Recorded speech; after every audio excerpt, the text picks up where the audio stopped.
নমস্কার বন্ধুরা, আপনাদের আরো একবার স্বাগত জানাই পাবলিক ভিউ কলকাতাতে। বন্ধুরা, আজকের এই ভিডিওতে আইএসএল ইন্ডিয়ান ফুটবল নিয়ে কিছু গুরুত্বপূর্ণ আপডেট দেবো। তাহলে কি এইবার রিটায়ারমেন্ট নিয়ে নেবে লেজেন্ড সুনীল ছেত্রী? তারপর ডিটেলস জানাবো। আনোয়ার আলী কি খেলবে কলকাতা ডার্বি? এইটা নিয়ে যে আপনারা প্রশ্ন করেছেন তার উত্তর দেবো।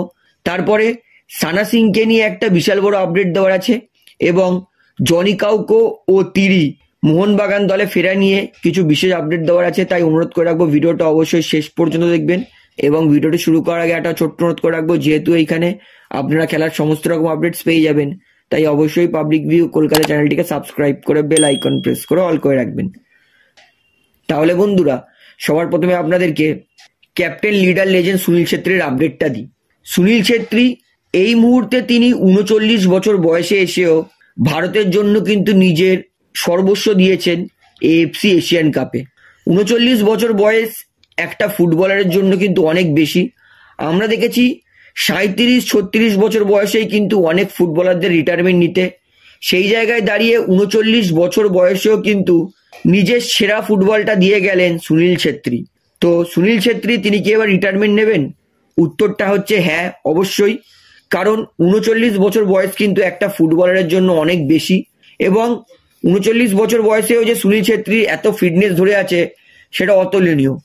তো এইবার সময় এসে গেছে সুনীল ছেত্রী তিনি কিন্তু রিটায়ারমেন্ট নিয়ে নেবেন, কারণ ৩৯ বছর কিন্তু কম নয়। তো দেখা যাক সুনীল ছেত্রী এবার কবে রিটায়ারমেন্ট নিজের অ্যানাউন্স করেন ইন্টারন্যাশনাল ফুটবল থেকে।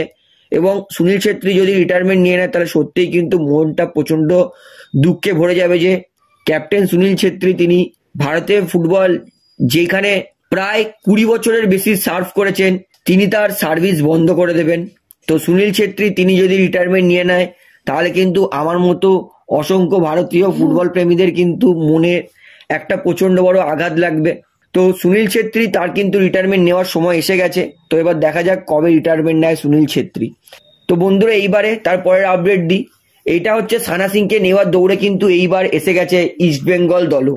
তো এতদিন কিন্তু সানা সিংকে নেওয়ার দৌড়ে শুধুমাত্র মোহনবাগান ছিল, তো এইবার সানা সিংকে নেওয়ার দৌড়ে কিন্তু ইস্টবেঙ্গল দলও কিন্তু ইন্টারেস্টেড দেখিয়েছে।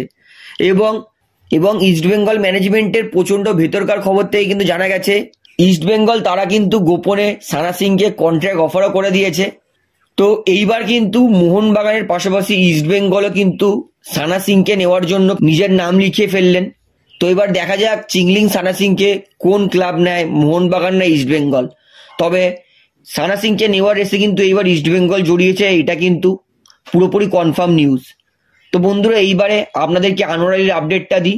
আপনারা আমাকে অনেক কেউ প্রশ্ন করেছেন যে দাদা কলকাতা ডার্বিতে কি এইবার আনোয়ার আলী খেলবে? তো উত্তরটা হচ্ছে না। আনোয়ার আলী এই মুহূর্তে মোহনবাগান দলের সঙ্গে কিন্তু মাঠে নেমে প্র্যাকটিস করছেন ঠিকই, কিন্তু এত তাড়াতাড়ি তিনি ম্যাচ ফিট হননি। আনোয়ার আলী তার ফিট হতে কিন্তু এখন অনেক দিন সময় লাগবে।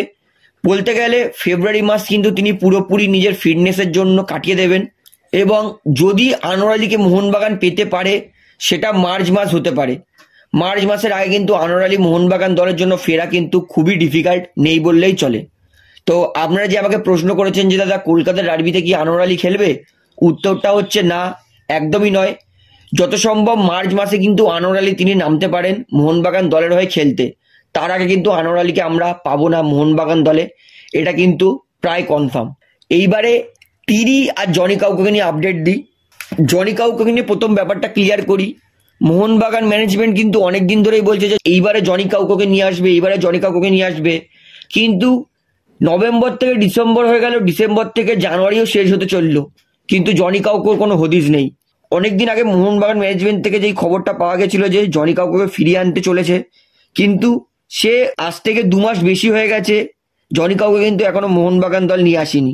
তাহলে উত্তরটা হচ্ছে আর কবে নিয়ে আসবে? এই মুহূর্তে কিন্তু পুরোপুরি ফিট জনি কাউকো। এবং মনে করিয়ে দিই, যখন মোহনবাগান করোনার সময় মোহনবাগান দলে কোনো বিদেশি ছিল না অ্যাভেলেবেল, সেই সময় কিন্তু সেই জ্বলন্ত হায়দ্রাবাদের বিরুদ্ধে জনি কাউকো আর কাল ম্যাথিউ এবং ৯টা ভারতীয় প্লেয়ার মিলে কিন্তু সেই দুর্দান্ত ফর্মে থাকা হায়দ্রাবাদকেও হারিয়েছিল। এবং শুধু তাই নয়, জনি কাউকো কিন্তু মোহনবাগান দলের অনেক হারা ম্যাচ মোহনবাগানকে জিতিয়েছে। তাই জনি কাউকো যিনি এর আগে মোহনবাগানের জন্য এত ভালো খেলেছেন, সেই জনি কাউকো তিনি ফিট হয়ে যাওয়ার পরেও কেন জনি কাউকোকে ফিরিয়ে আনছে না মোহনবাগান ম্যানেজমেন্ট, এটা সত্যি একটা বড় প্রশ্নের ব্যাপার আছে।